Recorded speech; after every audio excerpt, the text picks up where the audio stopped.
காதலியே கண்ணம்மா கண்ணம்மா. சௌந்தர்யாவோட ஃப்ரெண்டு புவனேஸ்வரி வீட்டில் நடந்த விஷயம் உனக்கு தெரியும் இல்ல? தெரியும். அவங்களோட மகன் கல்யாணம் பண்ண பொண்ணுக்கு குழந்தை பாக்கியம் இல்லைன்னு இன்னொரு கல்யாணம் பண்ண போறதா சொல்லிட்டு இருக்காங்க. அதுக்கு என்னப்பா இப்போ?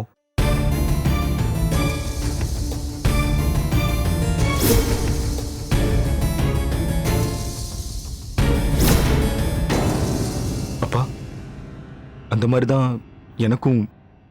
ஆமா பாரதி, சௌந்தர்யா இப்ப அந்த முடிவுல தான் இருக்கா. உனக்கு தீவிரமா பொண்ணு தேடிட்டு இருக்கா. என்னப்பா சொல்றீங்க?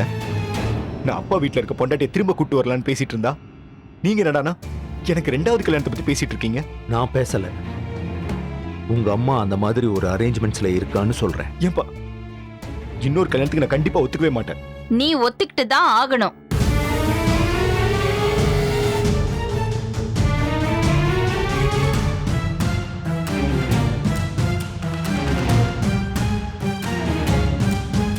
நீ ஒத்துக்கிட்டு தான் ஆகணும் பாரதி. உனக்கு ரெண்டாவது கல்யாணம் பண்ணி வைக்க நான் முடிவு பண்ணிட்டேன். ஆனா நான் ஒத்துக்கலையேம்மா. எனக்கு கண்ணம்மாவோட மட்டும்தான் வாழணும், அதுதான் என் ஆசை. அந்த ஆசையை தூக்கி குப்பையில போடு. உனக்கு இன்னொரு கல்யாணம் பண்ணி வைக்கிறதா சரி. தப்புமா. இன்னொரு கல்யாணம் பண்றது எத்திக்கலாவும் தப்பு, லீகலாவும் தப்பு. குழந்தை பெத்து தர வாய்ப்பில்லாத மனைவிய சட்டப்படி டிவோர்ஸ் பண்ணலாம். இந்த முடிவு சரின்னு புரிஞ்சுக்க ஒரு வயசு வேணும், ஒரு பக்குவம் வேணும். அது வரும்போது உனக்கு எங்க வயசு ஆயிருக்கும். அதுக்காக என்கிட்ட ஒரு வார்த்தை கூட கேட்காம எல்லாமே பண்ணிருவீங்களா? கண்ணம்மா என்கிட்ட என்ன ஏதுன்னு சொல்லாம நான் வீட்டுல இல்லாதப்ப நீங்க வெளில அனுப்பியிருக்கீங்க. இப்போ எனக்கே தெரியாம எனக்கு ரெண்டாவது கல்யாணம் அரேஞ்ச் பண்றீங்க. என்னம்மா இதெல்லாம்? எத்தனை முறை பேசினாலும் என்னோட முடிவு இதுதான். ஊர்ல இருக்கிறவங்கள பத்திலாம் நான் கவலைப்பட முடியாது. எனக்கு என் மகனை பத்தி மட்டும்தான் கவலை. என் முடிவுதான். உனக்கு இன்னொரு கல்யாணம் பண்ணி வைக்கிறதுல எந்த மாற்றமும் இல்ல. சொல்லி புரிய வைங்க அவனுக்கு.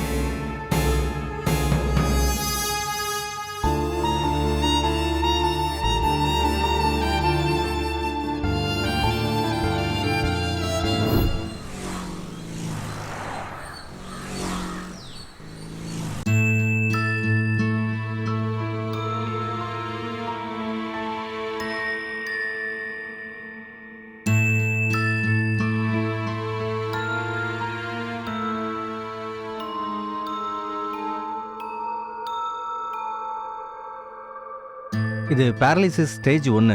இப்போவே ட்ரீட்மெண்ட் பண்ணால் குணப்படுத்திடலாம். அப்படியா?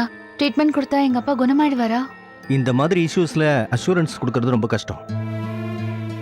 இது ஒரு முயற்சி தான்.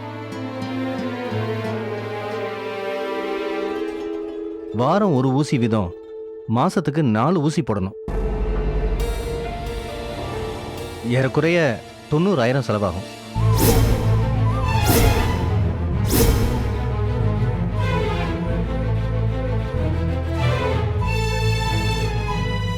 இவருக்கு ஃபர்ஸ்ட் ஸ்டேஜ் தான்மா. தள்ளி போட இந்த பிரச்சனை கொஞ்சம் ஜாஸ்தியாகிட்டே போகும்.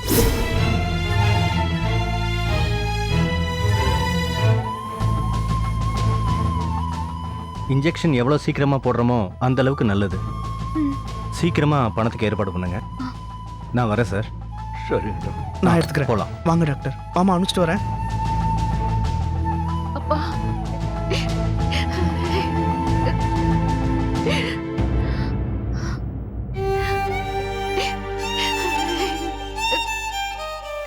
ஐய, என்ன காலங்காத்திலே ஒரே ஒப்பாரியா இருக்கு. அப்பனையும் மகளையும் தனியா விட்டா இப்படித்தான் இருக்கும். எல்லாம் இவளால வந்ததானம்மா பிரச்சனை. அதுக்கு எதுக்கு அழுகணும்? சித்தி, என்ன? டாக்டர் வந்துட்டு போனாரு. அப்பாவை செக் பண்ணி பார்த்துட்டு ஊசி போட்டா குணமாக வாய்ப்பு இருக்குன்னு சொன்னாரு. ஆனா என்ன சொல்லி தொலை. அந்த ஊசிக்கு 90,000 செலவாகுமா?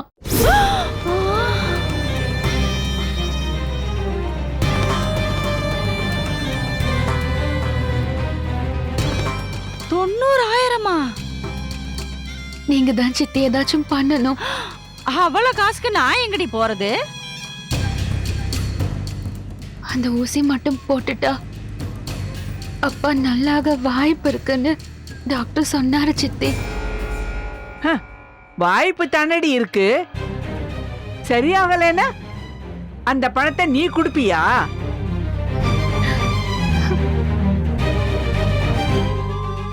இத பாரு, என் அனுபவத்துல சொல்றேன்டி, இந்த மாதிரி பக்கவாதம் வந்து படுத்த ஆளு யாரும் எந்திரிச்சதே இல்ல.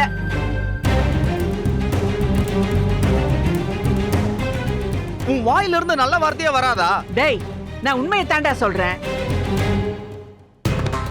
பக்கவாதம் வந்தா சாகர வரைக்கும் படுத்துதான் ஆகணும்.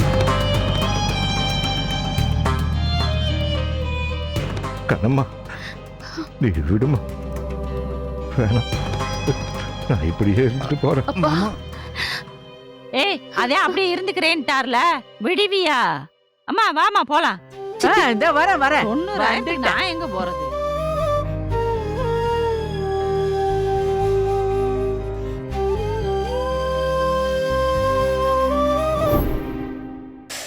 அப்பா என்ன அஞ்சலி, உங்க அப்பாவை பார்த்துட்டு திரும்ப வந்துட்ட போல இருக்கு. ஆமா கில், பாத்துட்டேன். நீ சொன்னதும் கிளம்பிட்டேன்னா பாத்துக்கோயேன். நான் சொன்ன உடனே போனங்கிறது இல்ல, நான் சொன்னதுனால தான் போனேன். பரவாயில்ல பரவாயில்ல, அந்த கிரெடிட் எல்லாம் நீயே எடுத்துக்கோ, எனக்கு ஒன்னும் கவலை இல்ல. உனக்கெல்லாம் அது கவலையா இருந்தா தானே ஆச்சரியம். ஆமா, உங்க அப்பா பார்த்து பேசுனியே, என்ன பிரச்சனை அவருக்கு? அவருக்கு பேரலிசிஸ் அட்டாக் ஆயிடுச்சா கில்? கையும் காலும் நடக்கவே முடியாம படுத்தே கிடக்குறாரு. சரி, முன்னைக்கு ஏதாச்சும் இப்போ அவர்கிட்ட இம்ப்ரூவ்மெண்ட் இருக்கா? இருக்கும்னு தான் நினைக்கிறேன். நினைக்கிறியா? ஹே, நீ ஆக்சுவலி எதுக்காக அங்க போன? அட்லீஸ்ட் எந்த டாக்டர் பாக்குறாங்கன்னு தெரியுமா? டாக்டர் தெரியலையா கில்? ஆமா, அவருக்கு லெஃப்ட்ல பிரச்சனையா இல்ல ரைட்ல பிரச்சனையா? அட்லீஸ்ட் அதாச்சும் உனக்கு தெரியுமா தெரியாதா? எனக்கு ஞாபகம் வரல. கடவுளே, நான் உன்னை நினைச்சு சிரிக்கிறதா இல்ல அழுவுறதா? ஐயோ அஞ்சலி, சத்தியமாமா என்னால முடியல. இதுக்கு நீ அங்க போகாமே இருந்திருக்கலாமே. இங்கே இருந்து கை கால் விரலுக்கெல்லாம் கலர் கலரா நெயில் பாலிஷ் பூசிக்கிட்டு கண்ணம்மா நீ எப்படி பழி வாங்குறதுன்னு நிமி கூட சேர்ந்து பிளான் பண்ணிட்டு ஜாலியா இருந்திருக்கலாமே. நான் தான் உன்னை தேவையில்லாம பேசிட்டல. இந்த அளவுக்கு எல்லாருமேலையும் வெறுப்போட ஒரு பொண்ணால இருக்க முடியுமான்னு எனக்கு உண்மையிலே ரொம்ப ஆச்சரியமா இருக்கு. பட் நீ எப்பவும் போல அப்படியே தான் இருக்க. நான் தான் ஏமாந்துட்டேன்னு நினைக்கிறேன். ஏமாந்துட்டியா? யார் அகில் உன்னை ஏமாத்துனது? எதுக்கு இப்போ சம்பந்தமே இல்லாம என்னென்னமோ பேசிட்டு இருக்க? உன் அழக பார்த்து மயங்கிட்டேன்டி. ஆனா உன் மனசு தெரிஞ்சிருந்தா அன்னைக்கே நான் உன்னை வேணாம் சொல்லியிருப்பேன். உன்னோட வெளியழக பார்த்து நான் மயங்கிட்டேன். உள்ள இருக்கிற மனசுல அழகு இல்ல, அழுக்கு மட்டும்தான் இருக்கு. அது எனக்கு தெரியாம போச்சு. இதெல்லாம் தெரிஞ்சு யாராவது சாக்கடையில கால வைப்பாங்களா?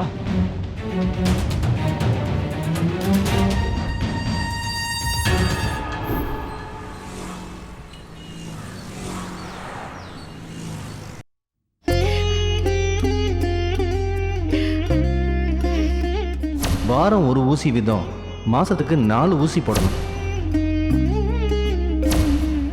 ஏறக்குறைய 90,000 செலவாகும்.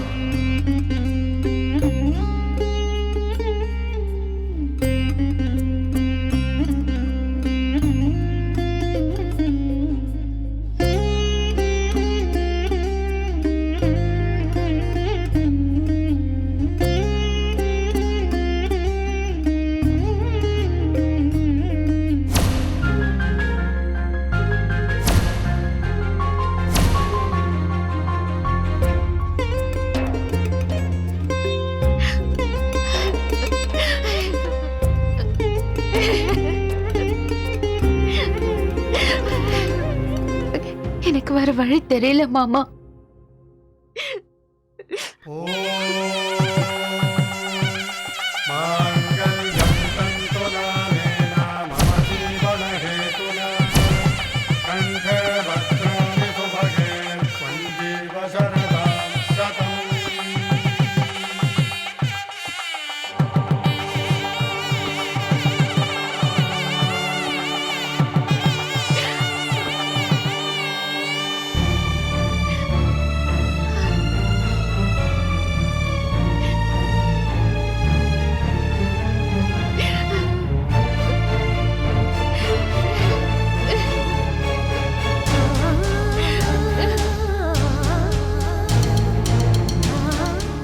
எப்படி நான் கேட்கறதுன்னு தெரியல. எனக்கு அர்ஜென்ட்டாக 1 லட்ச ரூபா பணம் தேவைப்படுது. அதான். ஓ அப்படியா? சரி சரி வச்சுறேன். மாமா, அப்பாவை எப்படியாச்சும் எழுந்து நடக்க வைக்கணும் மாமா. ம். எனக்கு வேற வழி தெரியல மாமா. இது என் தாலி செயின். இதை போய் அடகு வச்சுட்டு வாங்க.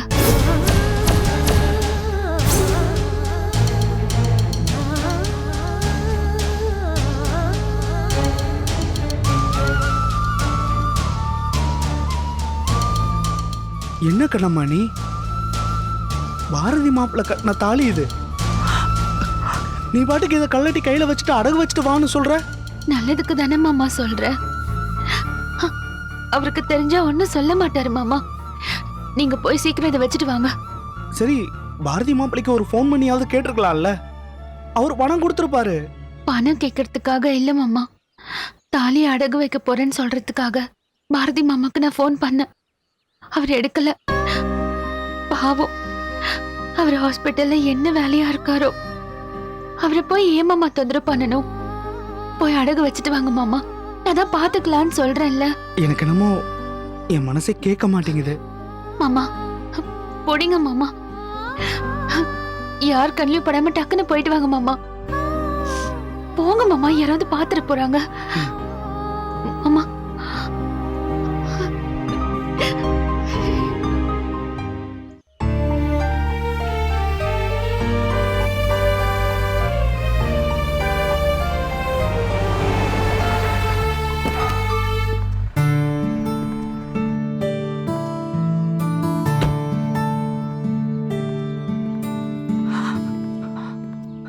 டாக்டர் வாங்க. டாக்டர் வாங்க. வணக்கம். இப்பதான் ஊசிக்கு பணம் ரெடி பண்றதுக்காக போயிட்டு இருக்கேன். நீங்க உள்ள வெயிட் பண்ணுங்க, ஒரு நிமிஷத்துல நான் தம்பி, வந்துடுறேன். அவசியம் இல்லை தம்பி, ஊசி ரெடியா இருக்கு, வாங்க. டாக்டர் 90,000 செலவாகும்னு சொன்னீங்க. அப்ப இப்போ போடுறது வேற ஊசியோ? இல்ல தம்பி, அதே ஊசி தான். ஆனா நாங்க பணம் எதுவும் உங்களுக்கு கொடுக்கவே இல்லையே. இந்த பாருங்க தம்பி, முதல்ல பேஷண்ட்டுக்கு போய் ஊசி போடுவோம். மற்ற விஷயத்த நான் உங்களுக்கு அப்புறமா சொல்றேன். வாங்க வாங்க.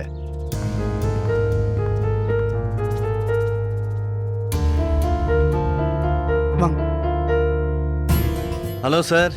வணக்கம் சார். உட்காருங்க. இருக்கட்டும் சார். எப்படி இருக்கீங்க? உடம்பு பரவாயில்லையா? பரவாயில்ல சார். மாமா ஏன் நிக்கிறீங்க? நீங்க போயிட்டு வாங்க. இல்ல கண்ணம்மா, டாக்டர் ஊசி ரெடி ஆயிடுச்சுன்னு சொன்னாரு. நம்ம கிட்ட தான் பணம் இல்லையே. அதான் எனக்கு சொல்றேம்மா.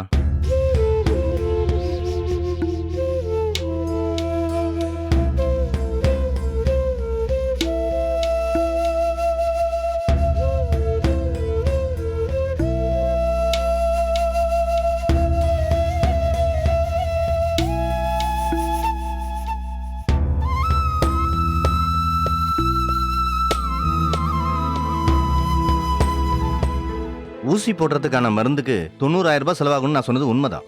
ஆனா அந்த விஷயம் எப்படியோ டாக்டர் பாரதிக்கு தெரிஞ்சிருக்கு. அவரு எனக்கு ஃபோன் பண்ணி, சார் அந்த இன்ஜெக்ஷனுக்கான மொத்த செலவை நான் ஏத்துக்கிறேன், நீங்க உடனே போய் அவருக்கு ட்ரீட்மெண்ட் பண்ணுங்கன்னு என்ன ரிக்வெஸ்ட் பண்ணி கேட்டுக்கிட்டாரு. அதனால தான் வந்தேன்.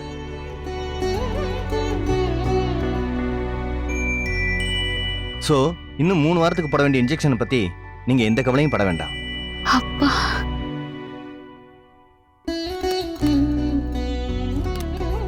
சரி சார், நான் வரேன். வரேம்மா. Thank you doctor. போயிட்டு Thank you, வரட்டுமா? doctor. வாங்க. கண்ணம்மா, மாப்பிள்ளைக்கு எப்படி நன்றி சொல்றதுன்னு தெரியல. அவர் அப்படிதான்ப்பா. உதவினா யாரையும் கேட்காமயே செய்வாரு. அவங்களுக்கு தெரியாமயே அதை பண்ணுவாரு. நான் தான் சொன்னேன்ல, நீ தான் கேட்க மாட்டேன்ட்ட. அதுக்குள்ள அவசரப்பட்டு செயினை போய். மாமா அப்பா முன்னால போய் என்ன என்னாச்சு உன் செயின்? அது வந்து அது ஒண்ணு இல்லப்பா, மாமா ஏதோ உளறாரு. நீங்க விடுங்க, டாக்டர் ஊசி போட்டிருக்காருல, நீங்க ரெஸ்ட் எடுங்க. அப்பா முன்னாடி போய் கண்ணம்மா என்ன புடி வாங்கிக்கோ மாமா.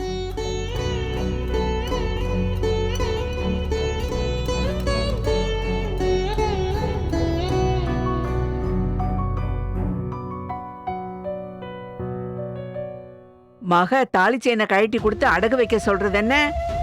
மருமக ஊசி மருந்தெல்லாம் வாங்கி கொடுத்து டாக்டர் அனுப்பி வைக்கிறது என்ன? அப்பா மெகா சீரியல் டிராமாலாம் தோத்து போயிடும் போல இருக்கே.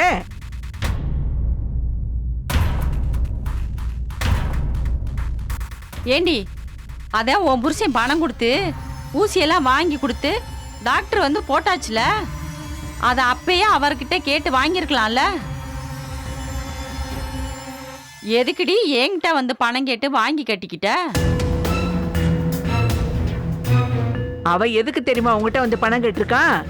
நீ திட்டுவேன்னு தெரியும், இருந்தாலும் கேட்கறத கேட்டு பார்க்கலாம்.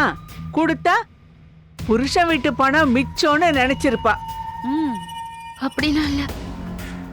தாய் கிழவி, மாமா இப்படி படுத்துக்கிட்டு இருக்காரு, இந்த நேரத்துல நீங்க ரெண்டு பேரும் இப்படி மனசாட்சி இல்லாம பேசிக்கிட்டு இருக்கீங்க. நான் சொல்றத நல்லா தெளிவா கேட்டுக்கங்க. மாமாவுக்கு இப்ப இப்படி ஆயிருக்கு. ஒரு நாள் இல்ல ஒரு நாள் நல்லபடியா எந்திரிச்சு பழைய மாதிரி நடக்க தான் போறாரு. ஆனா நீங்கெல்லாம் செஞ்சிருக்கிற பாவத்துக்கு கண்டிப்பா இந்த மாதிரி அவஸ்தை படத்தான் போறீங்க. மாமா என்ன மாமா? நீ கொஞ்சம் சும்மா இருமா.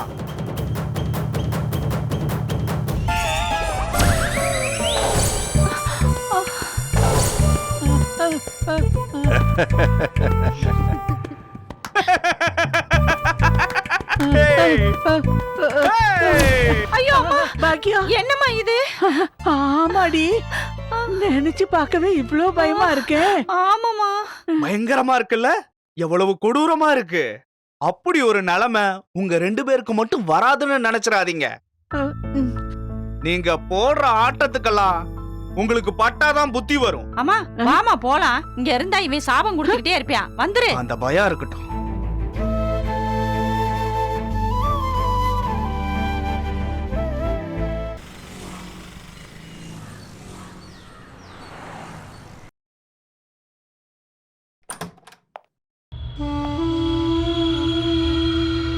பாரதி, வா வெண்பா.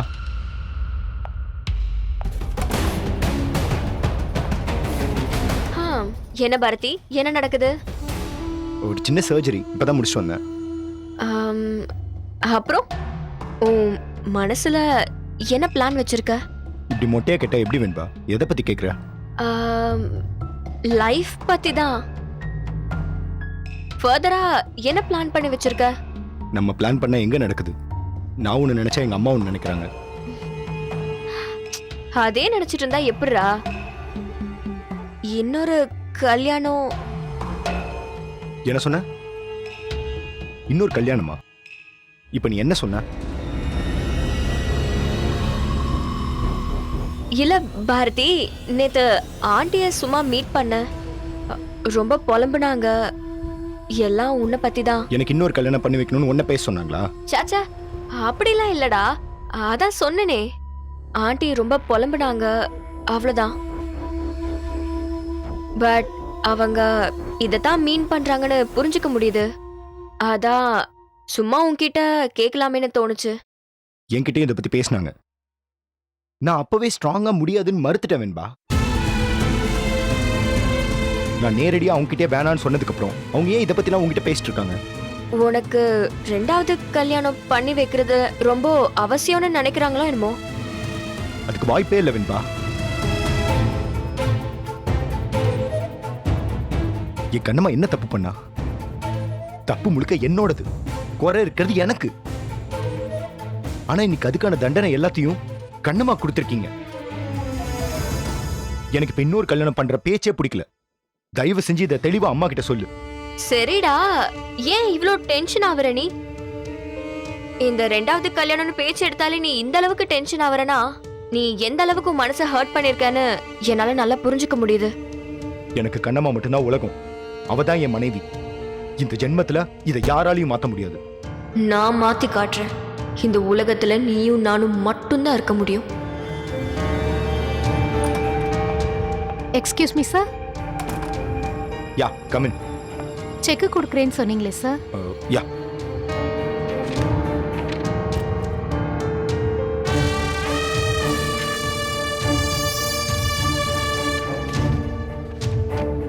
இதை மெடிக்கல்ல கொடுத்துருங்க. சரிங்க சார். என்ன செக் பாரதி அது? அது கொஞ்சம் பர்சனல் செலவு. அதான். பர்சனல் செலவா? மெடிக்கல் அப்படி என்ன பர்சனல் செலவு? சரி பாரதி, நீ ஒன்றும் கவலைப்படாத, நான் ஆண்டி கிட்ட பேசிக்கிறேன்.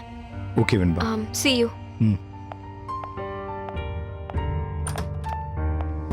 Nurse, excuse me. எஸ் ஒரு டாக்டர். நிமிஷம், அந்த செக்க கொஞ்சம் காமிக்கிறீங்களா? இந்தாங்க.